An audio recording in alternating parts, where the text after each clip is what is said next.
The moment Lydia Bennett stepped off the stagecoach in Fort Laramie, Wyoming territory, on that scorching afternoon in June 1878, she kept her head down and her worn carpetbag clutched tight against her chest, praying that no one would look too closely at the purple bruise spreading across her left eye like spilled ink on paper.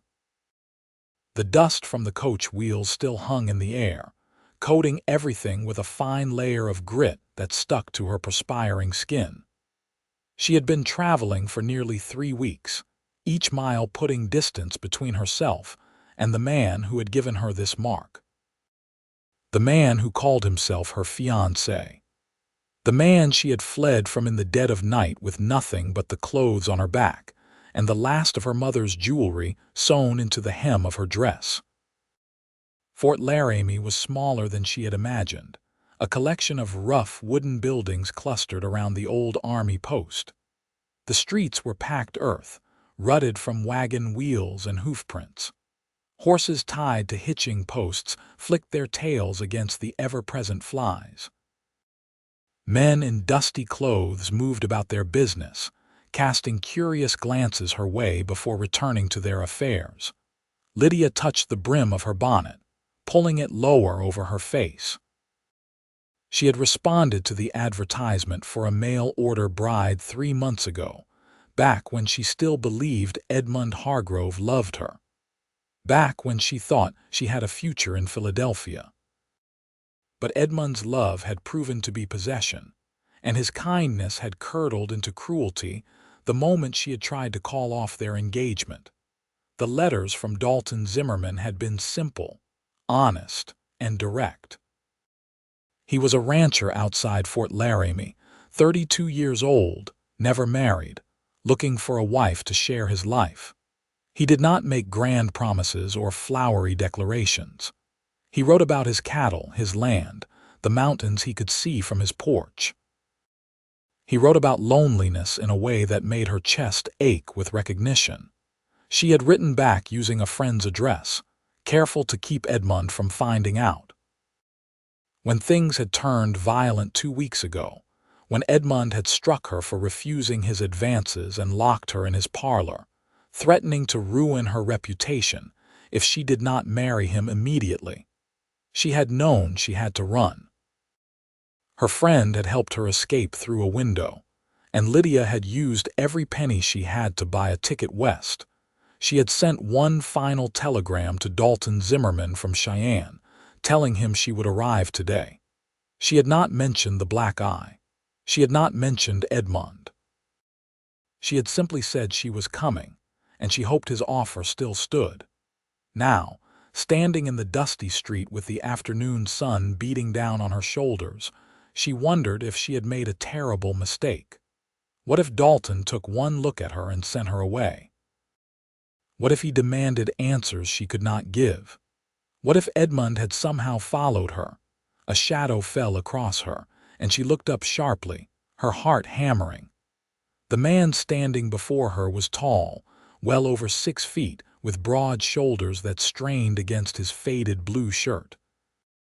His face was weathered from sun and wind, with lines around his eyes that spoke of years spent squinting into wide horizons.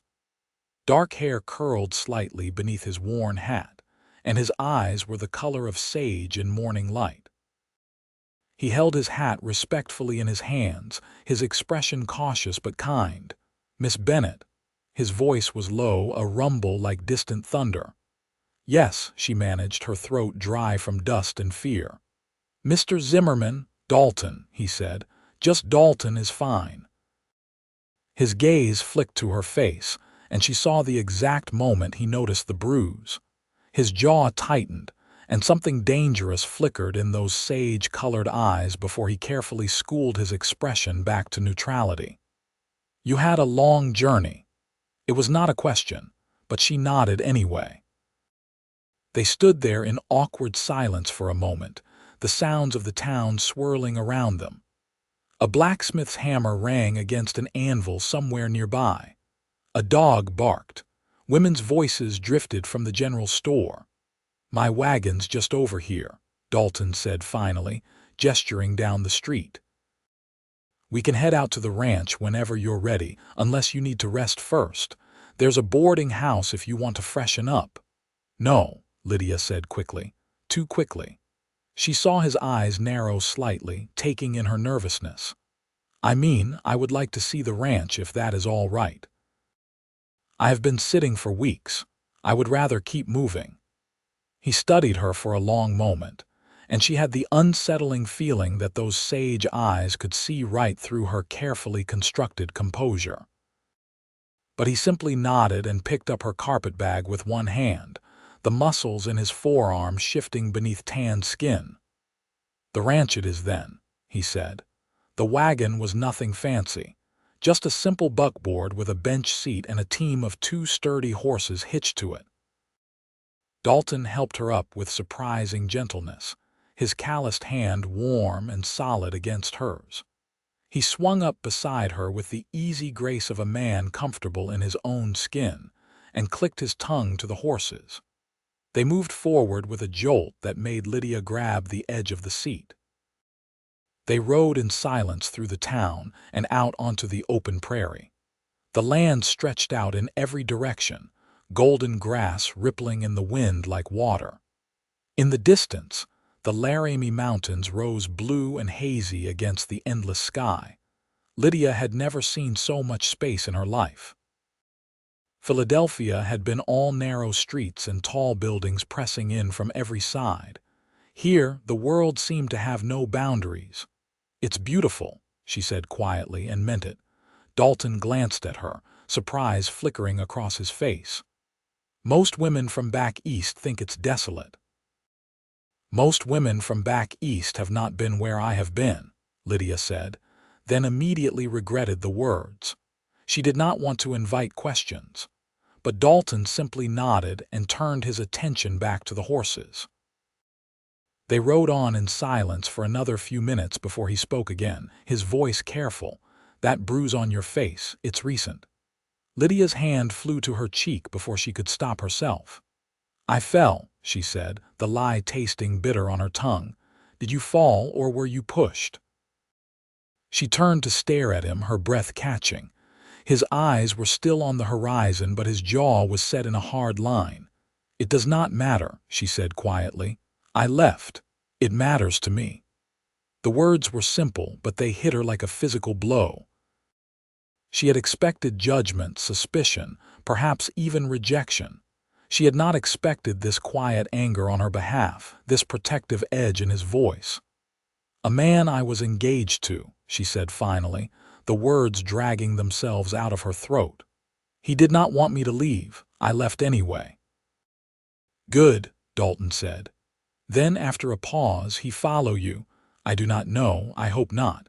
I was careful." Dalton was quiet for a long moment, the only sounds the creak of the wagon and the steady clop of hooves against packed earth. Then he spoke, and his voice was like iron wrapped in velvet. "He'll never find you here, and if he does, he'll answer to me." Lydia felt something tight and painful in her chest begin to loosen. She blinked rapidly, refusing to let the tears fall. She had cried enough over Edmund Hargrove. She would not waste another tear on him. "Thank you," she whispered. They rode on, and gradually, the silence between them shifted from awkward to companionable. Dalton pointed out landmarks as they passed, his voice warming as he spoke about the land he clearly loved. He showed her where antelope often grazed, where he had once seen a golden eagle take down a rabbit, where a creek ran cold and clear, even in the height of summer. The ranch house appeared in the distance, a sturdy log structure built into the side of a gentle rise. It was not large, but it looked solid and well-maintained. A covered porch ran along the front, and Lydia could see the mountains from here, just as Dalton had written in his letters. There was a barn and a few outbuildings, a corral with several horses, and what looked like a vegetable garden enclosed by a wooden fence. "It's not fancy," Dalton said, and for the first time she heard uncertainty in his voice. "I built most of it myself over the past 8 years." It's comfortable, but it's not what you're probably used to. It's perfect, Lydia said, and she meant it. It looked like a home. A real home, not the cold, ostentatious townhouse Edmund had kept in Philadelphia, where every piece of furniture was chosen for show rather than comfort. Dalton helped her down from the wagon, and she stood for a moment, just breathing in the clear air. It smelled different here, like sage and grass and something clean she could not quite name. The wind tugged at her skirts and loosened a strand of dark hair from beneath her bonnet. "Come on," Dalton said, picking up her bag again. "I'll show you inside." The interior of the house was simple but clean. The main room served as kitchen, dining area, and sitting room all in one. A large stone fireplace dominated one wall with a rocking chair pulled up beside it. The furniture was handmade but sturdy, polished smooth from use. Checked curtains hung at the windows and braided rag rugs covered the wooden floors. "There are 2 bedrooms," Dalton said, gesturing to the doors on either side of the fireplace. "You can take the one on the right. It's got a better view of the mountains. I figured we could take some time to get to know each other before we make things official, if you decide you want to stay, that is." Lydia turned to look at him, this large, quiet man who had promised to protect her without asking for anything in return, who was giving her space and time when he could have demanded his rights as her intended husband. "I want to stay," she said, "if you will have me. I know I am not what you expected. I know I come with complications." "We all come with complications," Dalton said. He met her eyes and she saw nothing but honesty there. "I want a partner, Miss Bennett, someone to share this life with, someone who wants to be here. If that's you, then complications and all, I would be honored to have you stay." "Lydia," she said. "Please call me Lydia." "Lydia," he repeated, and the way he said her name, careful and warm, made something flutter in her chest. That first evening, Dalton cooked dinner while Lydia unpacked her meager belongings in the bedroom he had given her. It was a simple room, but the bed was covered with a beautiful quilt in shades of blue and green, and the window looked out over the prairie to the mountains beyond. She hung up her 2 dresses and set her mother's silver hairbrush on the small table beside the bed. It was not much, but it was hers, and for the first time in months, she felt like she could breathe. Dinner was simple fare, beans and cornbread with salt pork, but it was hot and filling, and Dalton had clearly taken care with the preparation. They ate at the rough wooden table, the last light of day slanting through the windows and turning everything golden. "Can you tell me about the ranch?" Lydia asked, breaking the comfortable silence. "About the work?" Dalton looked surprised, then pleased. "I run about 200 head of cattle right now. Not a huge operation, but enough to make a decent living. I have 3 hired hands who help with the roundups and branding. Good men, all of them. They have their own cabin about a mile west of here." He went on to explain the rhythm of the ranch, the seasonal movements of the cattle, the constant work of mending fences and managing water sources and watching for predators. Lydia listened, fascinated. It was a hard life, she could tell, but there was a satisfaction in the way Dalton spoke about it that she had never heard in Edmund's voice when he talked about his shipping business. "What about you?" Dalton asked, when he had finished explaining about the cattle. "What did you do back in Philadelphia?" "I worked as a governess for a few years after my mother died," Lydia said. "Teaching children their letters and numbers, reading, basic arithmetic. I enjoyed it mostly. The children could be sweet when they wanted to be. You like children then?" Lydia felt heat rise in her cheeks, but she met his eyes steadily. "Yes, I always thought I would have some of my own someday if I found the right man." Something shifted in Dalton's expression, a softening around his eyes. "I would like that too, a family, but there's no rush. Like I said, we've got time to figure things out." After dinner, Dalton showed her around the ranch in the fading light. He introduced her to his horses, 3 sturdy quarter horses and 1 beautiful black mare with a white star on her forehead. "This is Raven," Dalton said, running a hand down the mare's neck. "She's the gentlest of the bunch. If you want to learn to ride, she'd be a good one to start with." "I would like that," Lydia said. She had never been on a horse in her life, but something about the idea appealed to her, the freedom of it. They walked back to the house as the stars began to appear, bright and thick in the darkening sky. Lydia had never seen so many stars.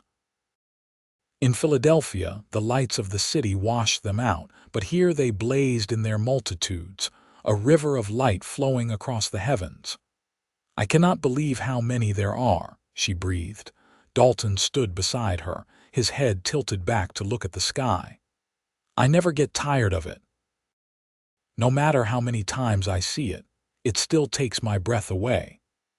They stood there in companionable silence, and Lydia felt something settle inside her, something that had been unsettled for a very long time. The first week passed in a blur of new experiences. Dalton was patient and kind, giving her space to adjust while also including her in the daily rhythms of the ranch. He taught her how to gather eggs from the chickens, how to tend the vegetable garden, how to make biscuits in the cast-iron Dutch oven. He also taught her to ride. True to his word, Raven proved to be a gentle, patient teacher. The first few times Lydia mounted, her legs shook and her hands gripped the reins too tightly. But Dalton walked beside her, his deep voice calm and encouraging, until gradually she began to relax into the motion. By the end of the week, she could ride around the immediate area of the ranch without assistance, and the sense of accomplishment she felt was unlike anything she had experienced before. In the evenings, they sat on the porch and talked. Dalton told her about his childhood in Missouri, about coming west after his parents died of fever, about the hard years of building the ranch from nothing.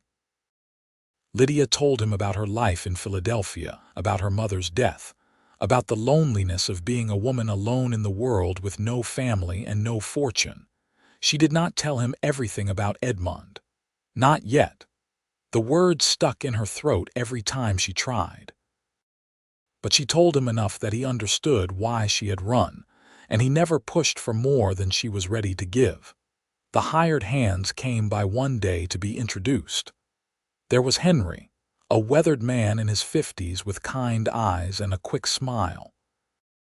There was young Tom, barely 20, eager and hardworking.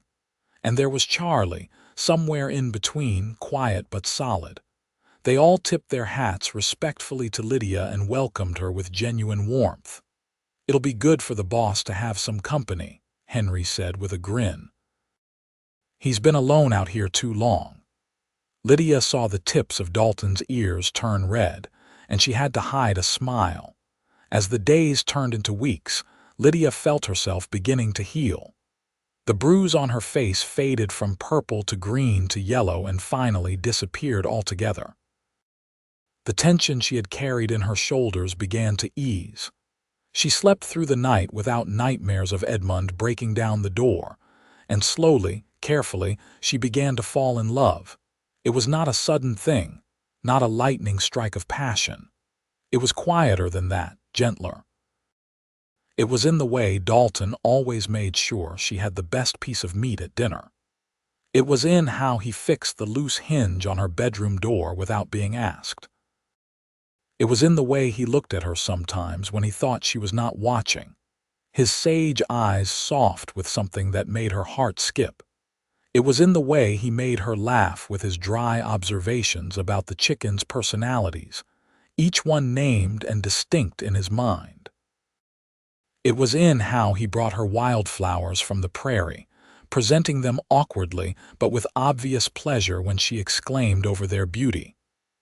It was in the way he listened when she talked, really listened, as though her words mattered. One evening, about a month after her arrival, they were sitting on the porch watching the sunset paint the sky in shades of orange and pink and gold. The air was cooling after the heat of the day, and cicadas sang in the grass.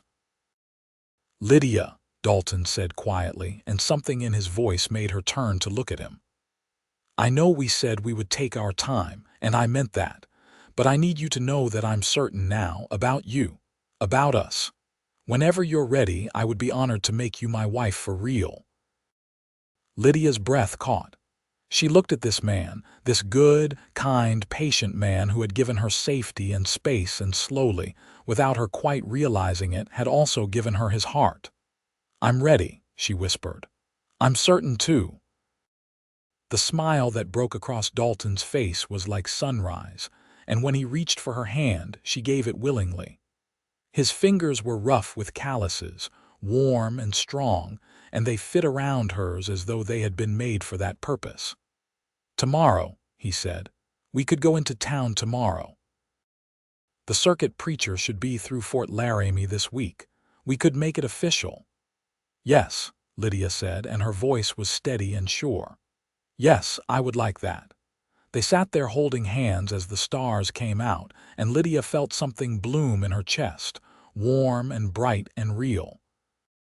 She had fled west to escape one man, but in doing so, she had found another. A better man. A man who saw her not as a possession to be controlled, but as a partner to be cherished.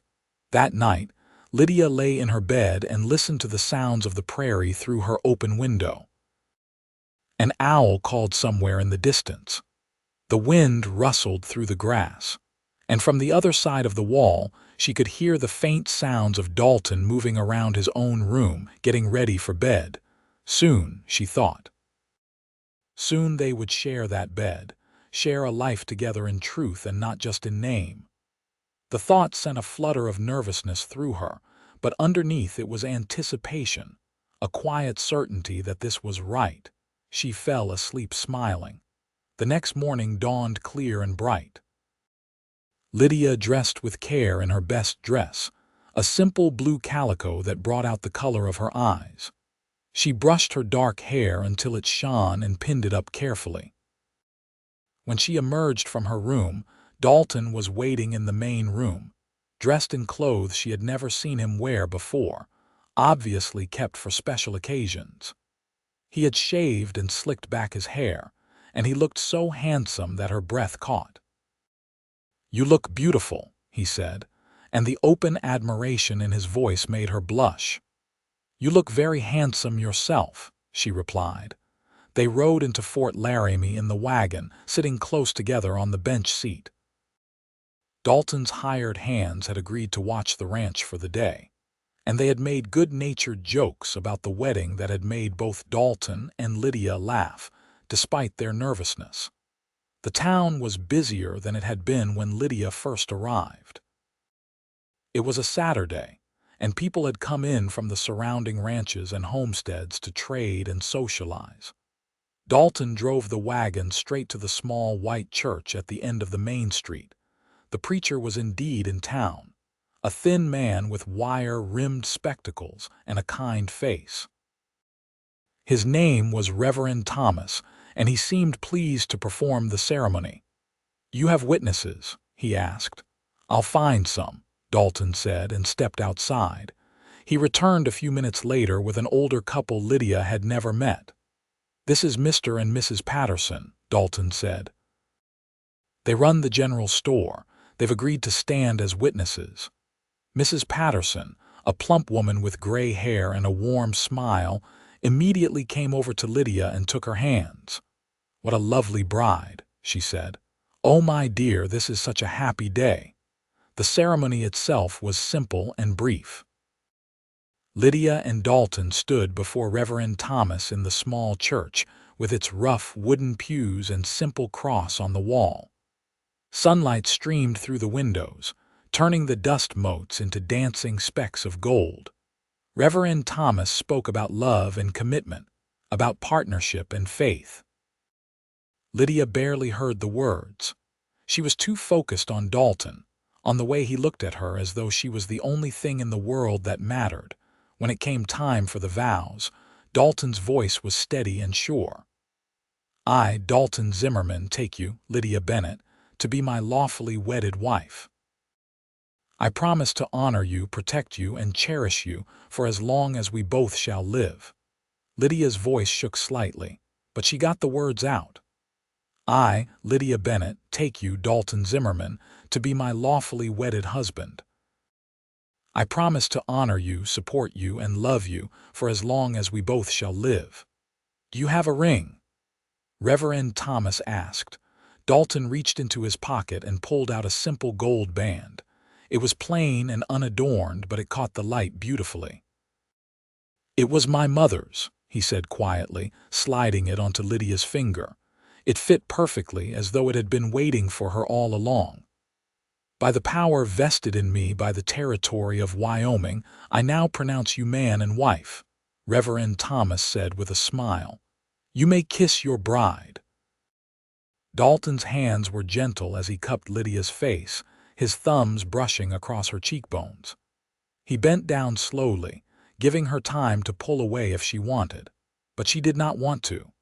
She rose up on her toes to meet him, and when their lips touched, it was soft and sweet and full of promise. The kiss lasted only a moment, but it sealed something between them, made real what had been growing over the past weeks. When they pulled apart, Mrs. Patterson was wiping her eyes with a handkerchief, and even gruff Mr. Patterson looked pleased.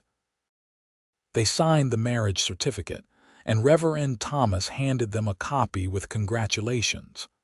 Mrs. Patterson insisted on giving Lydia a hug, and Mr. Patterson shook Dalton's hand with vigor.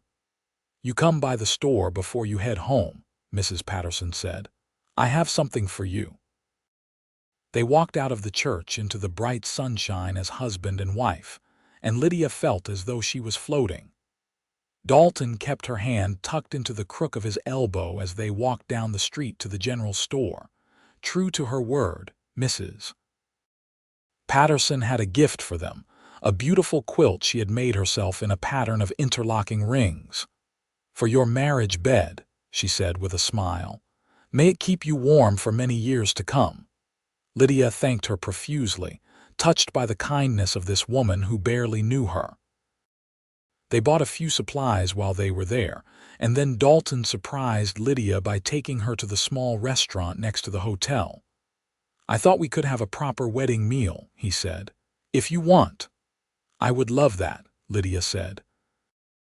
The restaurant was simple but clean, with checkered tablecloths and wildflowers in jars on each table. They ordered steak and potatoes, and the food was hot and delicious. They ate slowly, savoring not just the meal but the moment, the newness of being husband and wife. Halfway through the meal, Dalton reached across the table and took Lydia's hand. I know this has all happened fast, he said, and I know we still have a lot to learn about each other, but I want you to know that I meant every word of those vows. You're safe with me, Lydia. Always. I know, she said, and she did. She had never been more certain of anything in her life. I meant my vows, too. I want to build a life with you, Dalton. A real life. They finished their meal and headed back to the wagon. The sun was starting to sink toward the western horizon, and Dalton wanted to get home before dark. The ride back to the ranch was quiet but comfortable. Lydia leaned against Dalton's shoulder, and he wrapped an arm around her, holding the reins with one hand. She felt the solid warmth of him, the steady rhythm of his breathing, and felt more at peace than she had in years. When they reached the ranch, Dalton helped her down from the wagon and then, to her surprise, swept her up into his arms. What are you doing? She laughed. Carrying my bride across the threshold, he said with a grin. Isn't that what you're supposed to do? He carried her into the house and set her down gently in the main room. For a moment they just stood there, looking at each other in the fading light. The air between them felt charged, full of anticipation and nervousness and desire. Lydia, Dalton said softly, if you need more time, we can wait. There's no rush. But Lydia shook her head. She had been running for so long, holding herself apart, protecting herself from pain. But Dalton was not Edmund. Dalton was kind and patient and good, and she wanted this. She wanted him. "I do not want to wait," she said, and stepped into his arms. His kiss this time was deeper, more passionate than the chaste one they had shared in the church. His arms wrapped around her, holding her close, and she melted into him, her hands coming up to tangle in his hair. They made their way to the bedroom, the one that had been his but was now theirs. And in the gathering darkness, with only the starlight filtering through the windows, they came together as husband and wife. Dalton was patient and gentle, mindful of her nervousness, taking his time to learn what pleased her. And when they finally joined, it was nothing like the frightening, painful thing she had feared. It was beautiful and intimate and right, a physical expression of the connection that had been growing between them for weeks. Afterward, they lay tangled together beneath Mrs. Patterson's quilt, Dalton's arms wrapped around Lydia, her head resting on his chest.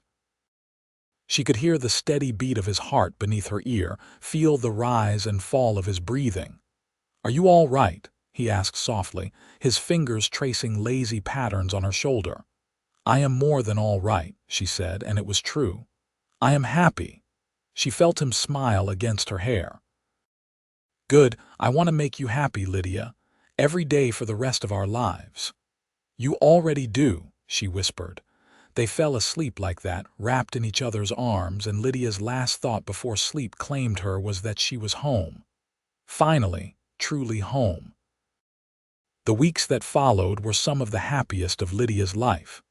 She threw herself into learning the rhythms of the ranch, working alongside Dalton in the garden, gathering eggs, even helping with some of the lighter ranch work.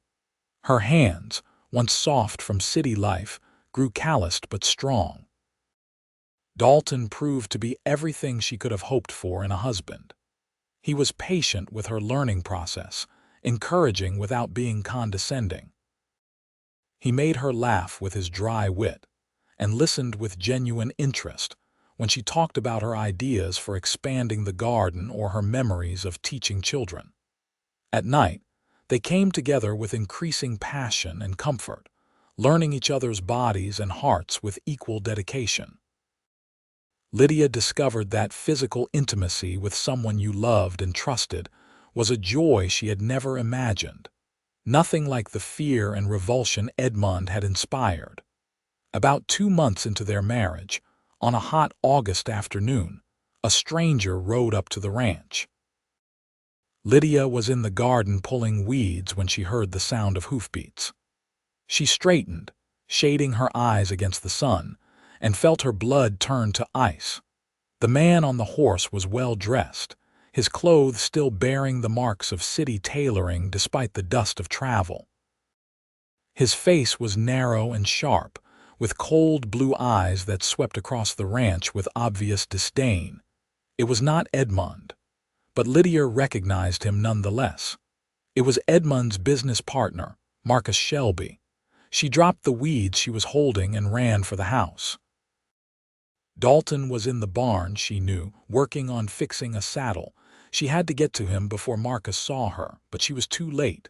Marcus's eyes found her, and recognition flared in them. "Well, well," he called out, his voice carrying across the yard. "Miss Bennett, or should I say Mrs. Hargrove to be, Edmund has been looking for you." Lydia's heart hammered against her ribs. "You need to leave, right now." Marcus dismounted, moving toward her with predatory grace. "Edmund is very disappointed in you, my dear. Running off like that, embarrassing him in front of all of Philadelphia society.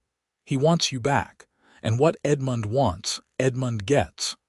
"I am not going anywhere with you," Lydia said, trying to keep her voice steady. "I am married now. My business with Edmund is finished." Marcus laughed, a cold, unpleasant sound. "Married to some backwoods rancher, I hardly think that counts. Edmund has lawyers, my dear.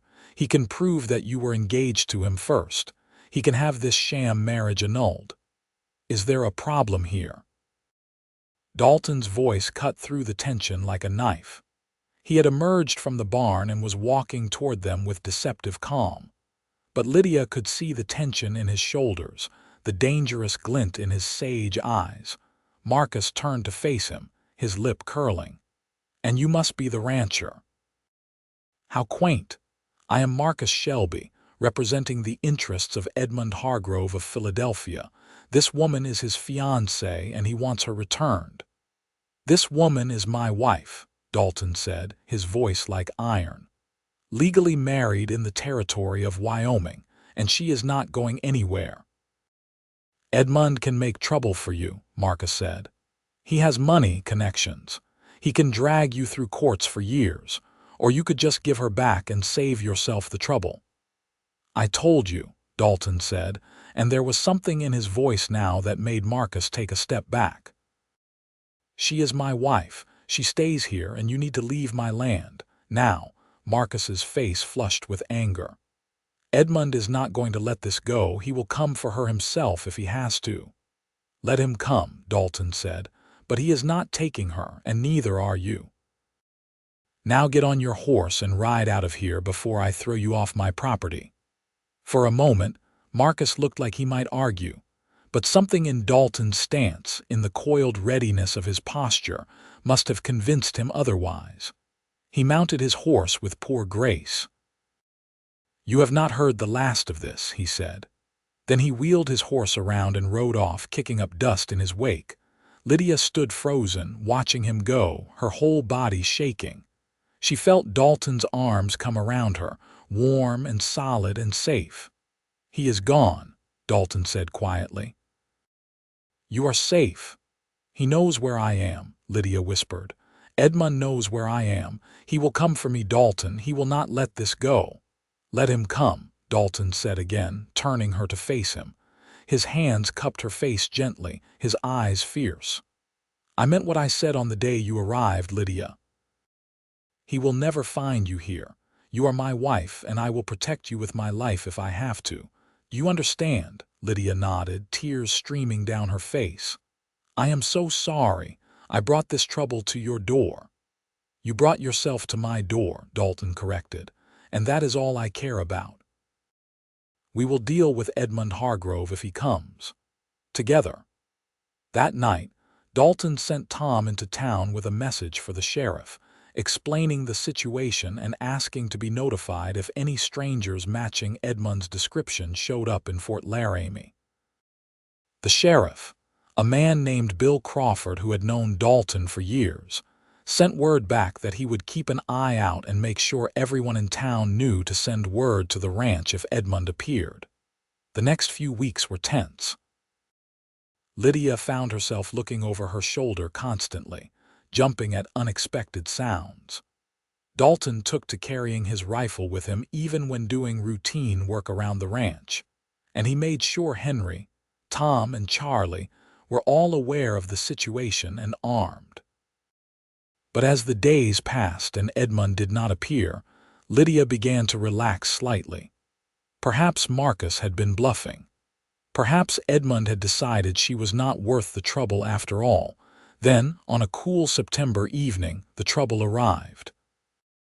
Lydia was preparing dinner when she heard the sound of multiple horses approaching fast. She looked out the window and felt her stomach drop. There were 5 men riding hard toward the ranch, and leading them was Edmund Hargrove. He looked much as she remembered, tall and handsome in a cold, aristocratic way, his fair hair gleaming in the fading sunlight. But there was something hard in his face now, something mean that she had once mistaken for strength. Dalton was already moving, grabbing his rifle from where it hung by the door. "Stay inside," he told Lydia. "No matter what happens, you stay inside." "Dalton, please," she started, but he was already out the door.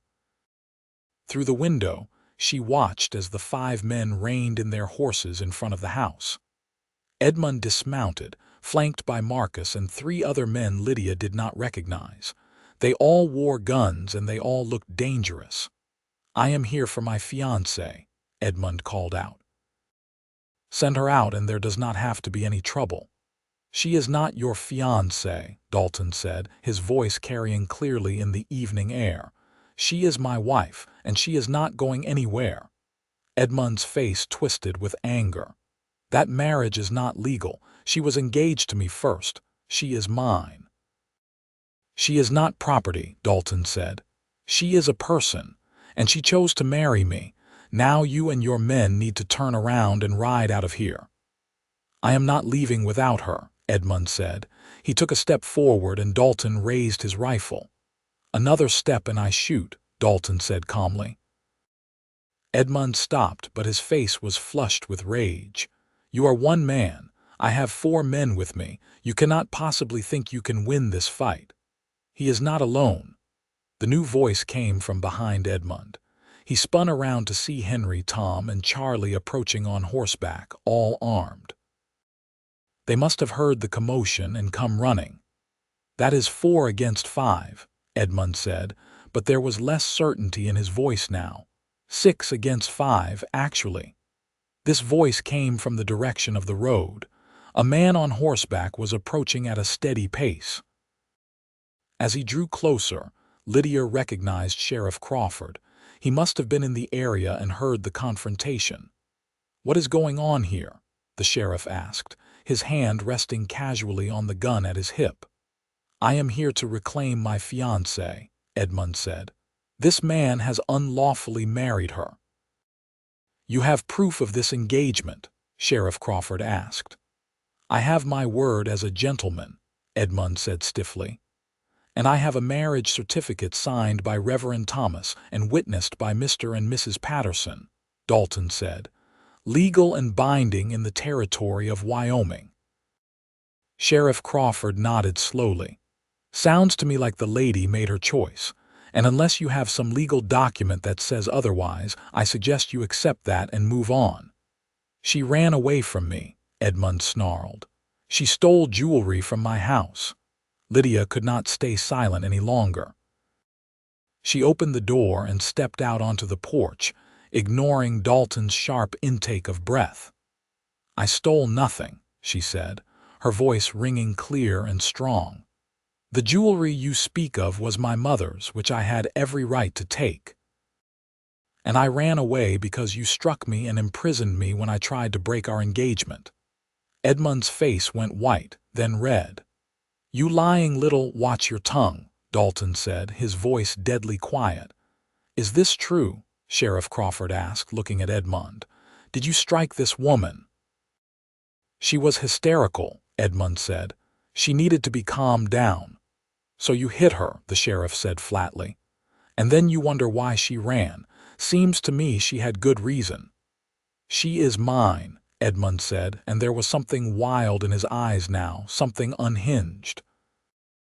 "I do not care about your frontier laws or your marriage certificates. I am taking her back with me, and if I have to shoot my way through all of you to do it, I will." He reached for his gun, and everything happened at once. Dalton fired, the crack of the rifle echoing across the prairie. The bullet hit the ground at Edmund's feet, kicking up dirt. Edmund stumbled backward, his gun half drawn. "The next one goes through your chest," Dalton said. "Your move." Edmund's 4 men had their hands on their guns, but Sheriff Crawford and the 3 ranch hands all had their weapons trained on them. "Nobody needs to die here today," Sheriff Crawford said calmly. "Mr. Hargrove, you have 2 choices. You can turn around and ride out of Wyoming and we will forget this happened. Or you can try something stupid and you will end up dead or in jail. What's it going to be?" For a long moment, Edmund stood there, his face contorted with rage and humiliation. Lydia could see him calculating his chances, weighing his options. Finally, his shoulders slumped slightly. He had lost, and he knew it. "This is not over," he said, but his voice lacked conviction. "Yes, it is," Lydia said, and she walked down the porch steps to stand beside Dalton. "I do not love you, Edmund. I never did. I thought I did once, but I was wrong. You are cruel and controlling, and I will never come back to you. Not today, not ever. Go back to Philadelphia and leave me in peace." Edmund stared at her, his face a mask of hatred, but he had no cards left to play. With a final snarl of frustration, he mounted his horse. "Come on," he snapped at his men. "We are leaving this God-forsaken place." They rode off into the gathering darkness, and Lydia watched them go, feeling as though a great weight had been lifted from her shoulders. Sheriff Crawford tipped his hat to her. "Sorry you had to go through that, Mrs. Zimmerman, but I do not think he will be back. Men like that, they cannot stand being made to look foolish. He will slink back to Philadelphia and tell everyone you were not worth the trouble." "Thank you, Sheriff," Dalton said, shaking the man's hand. "I appreciate you coming when you did." "Just doing my job," Crawford said. "Though I will say you had the situation well in hand. Good neighbors you have got there." He nodded at Henry, Tom, and Charlie, who were all grinning with the relief of tension broken. After the sheriff left, and the hired hands had returned to their cabin with promises to stay alert, Dalton and Lydia went back into the house. Lydia was shaking, the adrenaline of the confrontation finally catching up with her. Dalton pulled her into his arms, holding her tight against his chest. "It is over," he murmured into her hair. "He is gone. You are safe." "I was so afraid," Lydia whispered. "Afraid he would hurt you. Afraid he would take me away from you." "Never," Dalton said fiercely. "I would have died before I let him take you. You are my wife, Lydia, my partner, my love. Nothing and no one is ever going to change that." Lydia pulled back just enough to look up at him, her eyes searching his face. "Did you just say you love me?" Dalton's expression softened. "I have loved you for weeks now. I just was not sure you were ready to hear it."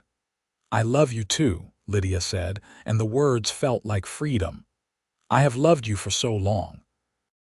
I was just afraid to say it, afraid that if I let myself love you, something would take you away."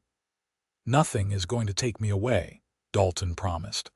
"I am here and I am yours for as long as you will have me." They kissed then, deep and desperate, pouring all their fear and relief and love into the contact. When they finally broke apart, both breathing hard, Lydia felt as though she had been remade. "Come to bed," Dalton said softly. "Let me show you how much I love you." And he did, with tenderness and passion, taking his time to worship every inch of her, to drive away the shadows of the day with the light of their love. The months that followed were peaceful and happy. Fall gave way to winter, and the ranch settled into the quieter rhythms of the cold season. Dalton taught Lydia to track animals in the snow, to ice fish in the frozen creek, to read the sky for coming storms. They celebrated their first Christmas together with Henry, Tom, and Charlie, cooking a huge feast and exchanging simple gifts.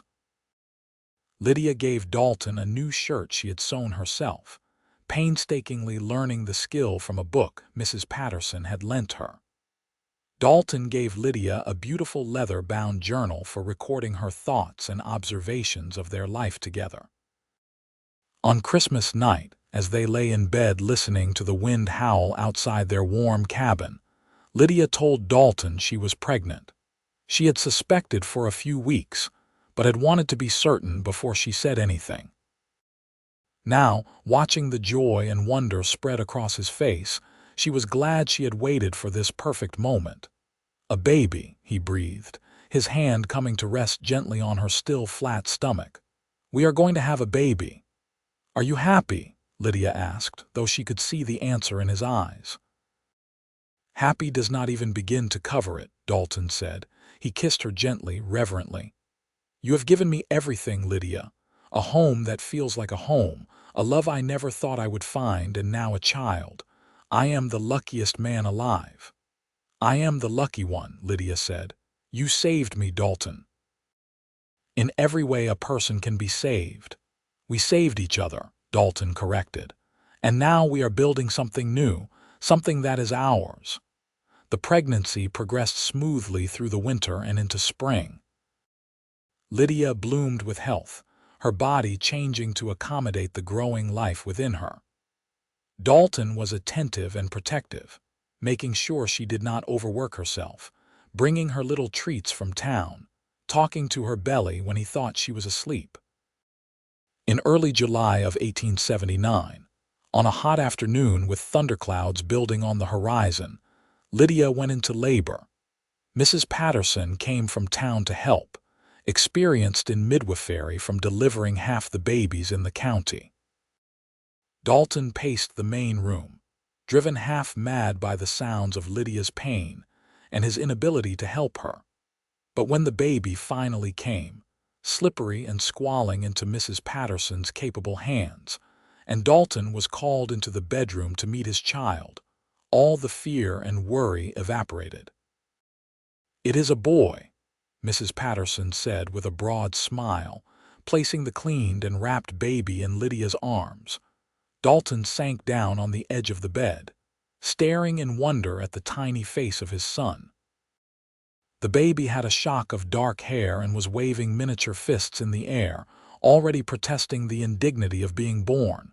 "He is perfect," Dalton whispered, his voice thick with emotion. "Lydia, he is perfect." "He has your eyes," Lydia said softly, exhausted but radiant. "Look, they are the same shade of sage green." They named him David after Dalton's father, with the middle name James after Lydia's father. David James Zimmerman, their miracle, their joy. The first year of David's life was exhausting but wonderful. He was a healthy, happy baby who loved to be held and cooed over. Dalton proved to be a natural father, completely unafraid of changing diapers or walking the floor with a colicky infant at 3 in the morning. Henry, Tom, and Charlie all became doting uncles, carving toys for the baby and competing to make him smile. Mrs. Patterson was a frequent visitor, bringing casseroles and baby clothes and grandmotherly advice. Lydia sometimes thought back to her life in Philadelphia and marveled at how far she had come. She had been so lost then, so alone and frightened. And now she had this beautiful life, this family, this love that sustained her through every challenge. When David was 2 years old, Lydia became pregnant again. This time it was a girl, born on a cool spring morning in 1882. They named her Abigail Rose, and she had her mother's dark hair and delicate features but her father's steadiness and calm disposition. The ranch prospered over the years. Dalton expanded the herd, built a bigger barn, and eventually had to hire 2 more hands to help with the work. Lydia started a small business selling eggs and vegetables to the townsfolk of Fort Laramie, and her garden became known throughout the county for its abundance. David grew into a sturdy, curious boy who loved helping his father with the cattle and riding Raven, who had long since become the children's horse. Abigail was quieter, more thoughtful, with a love of books and learning that reminded Dalton of Lydia. In 1885, Lydia gave birth to twins, 2 boys they named Samuel and Benjamin. The house was chaos for months, but it was happy chaos, filled with laughter and crying and the constant motion of children. Through it all, through the sleepless nights and the challenges of raising 4 children on a working ranch, Dalton and Lydia's love only deepened. They had built something strong and true, a partnership rooted in respect and affection and genuine friendship as much as passion. On their 10th anniversary, Dalton surprised Lydia by taking her on a trip to Cheyenne, just the 2 of them, leaving the children in the capable hands of Henry and Mrs. Patterson. They stayed in a real hotel, ate in fancy restaurants, and spent 2 days just being Dalton and Lydia, not Mama and Papa. On their last night, as they sat on the hotel balcony watching the sunset, Dalton took Lydia's hand. "You ever regret it?" he asked. "Coming west? Marrying a rancher instead of living an easier life back east?" Lydia looked at him in surprise. "Never. Not for a single moment. This life, this family we have built together, it is everything I ever wanted and more than I ever dreamed possible. You gave me that, Dalton. You and your stubborn insistence that I was safe with you. You are safe with me, Dalton said, bringing her hand to his lips. Always have been, always will be. I know, Lydia said. That is why I love you. They kissed as the sun sank below the horizon, painting the sky in shades of gold and crimson, and Lydia felt the same flutter in her chest that she had felt on their wedding day, all those years ago. The years continued to pass, marked by the changing seasons and the milestones of their children's lives. David grew tall and strong, eventually taking on more and more of the ranch work, until he was essentially Dalton's partner in running the operation. Abigail surprised them all by deciding she wanted to be a teacher, and at 18, she went to Cheyenne to attend the normal school. The twins, Samuel and Benjamin, were as different as night and day despite being identical in appearance. Samuel was wild and adventurous, always getting into scrapes, while Benjamin was quiet and artistic, content to spend hours sketching the mountains and prairie. In 1895, David married a sweet girl named Sarah from a neighboring ranch, and a year later, they made Dalton and Lydia grandparents with the birth of their son, William. The ranch now spanned 3 generations, and the house that had once been too big for just Dalton felt small with all the family that filled it. Lydia was 42 now, her dark hair shot through with silver, but Dalton still looked at her the way he had on their wedding day. She caught him sometimes, watching her as she played with baby William or worked in her garden, his sage eyes soft with love one evening, as they sat on their porch watching the sunset just as they had for nearly 20 years. Dalton reached over and took her hand. "What are you thinking about?" Lydia asked. "About the day you stepped off that stagecoach," Dalton said. "Bruised and scared and trying so hard to be brave. I took one look at you and knew my life was about to change." "For the better, I hope," Lydia said with a smile. "For the better," Dalton confirmed. "You turned this house into a home, Lydia. You gave me a family, a purpose beyond just working the land. You gave me love. I do not know what I did to deserve you, but I thank God for you every single day." Lydia felt tears prick her eyes. After all these years, he could still move her with his words. "I am the one who should be thanking God," she said. "You saved my life, Dalton, and then you gave me a life worth living." "We gave each other that," Dalton said. "Everything we have, we built together." They sat in comfortable silence as the stars began to emerge one by one, filling the vast Wyoming sky. From inside the house, they could hear the sounds of their family. Sarah singing to baby William, the twins arguing good-naturedly about something, David's deep laugh. "Do you ever think about Edmund?" Dalton asked suddenly. "About what happened to him?" Lydia shrugged. "Sheriff Crawford told me a few years ago that he had remarried some heiress from New York. I hope he treats her better than he treated me. But mostly, I do not think about him at all. That part of my life feels like it happened to someone else." "In a way, it did," Dalton said. "You are not that frightened girl anymore. You are a rancher's wife, a mother, a grandmother. You are my Lydia, and I am so proud of the woman you are." "And you are my Dalton," Lydia said, leaning her head on his shoulder. "My love, my partner, my home." They sat there until full dark, watching the stars wheel overhead, content in the life they had built and the love that sustained them. Inside, their family waited, 3 generations united under one roof. The ranch stretched out around them, the land they had worked and loved and passed down to their children. It had started with a desperate flight from danger, with a woman arriving bruised and afraid, and a lonely cowboy who had promised she would be safe. But it had become so much more than that. It had become a love story for the ages, a testament to the power of choosing love over fear, of building rather than running, of trusting in the goodness of another person. As the years continued to flow past, Dalton and Lydia grew older together, their love deepening with each passing season. They watched Abigail return from Cheyenne with a teaching certificate and open a school in Fort Laramie. They celebrated when Samuel decided to join the cavalry, and Benjamin opened a small art studio in town. They welcomed more grandchildren as David and Sarah had 3 more babies. When Dalton was 60 and Lydia was 52, they took a trip back to Philadelphia at Lydia's request.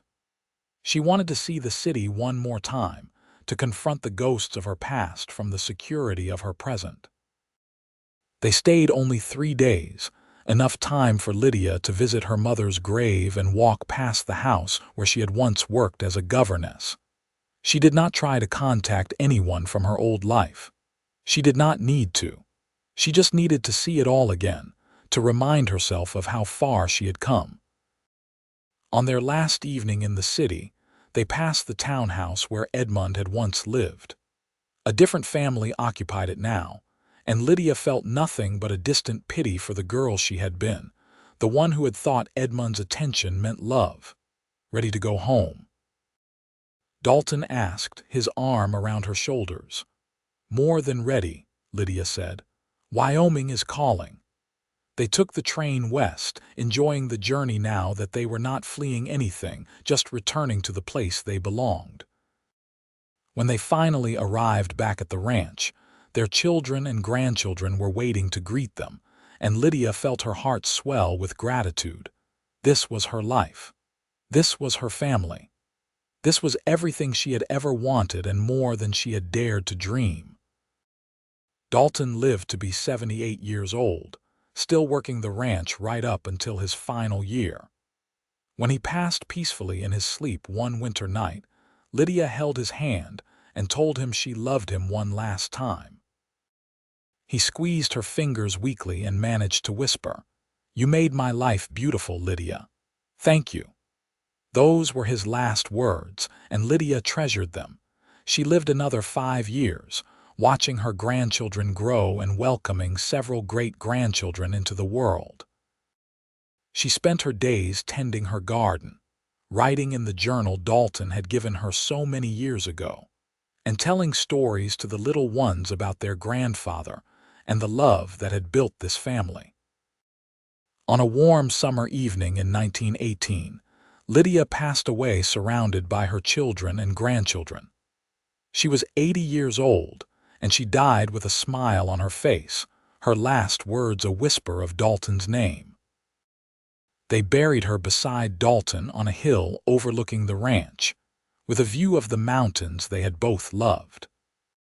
But more than the ranch, more than the land or the cattle or the buildings, what endured was the love story itself. It was told and retold, passed down through the generations like a precious heirloom. The story of how Lydia had arrived with a black eye and how Dalton had said, "He'll never find you here." How that simple promise had blossomed into a love that sustained them through decades of joy and hardship. How they had built a family, a legacy, a life together that proved love could conquer fear.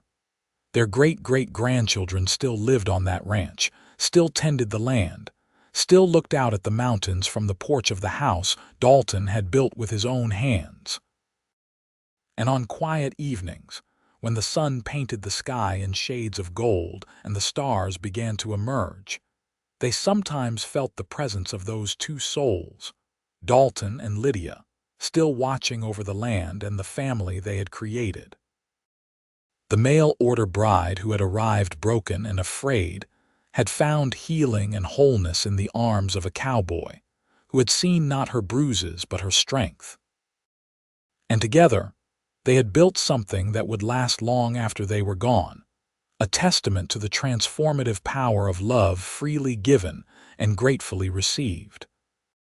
Their story became legend in that part of Wyoming, told around campfires and dinner tables, a reminder that sometimes the greatest love stories begin in the darkest moments, and that courage and kindness can change the trajectory of a life.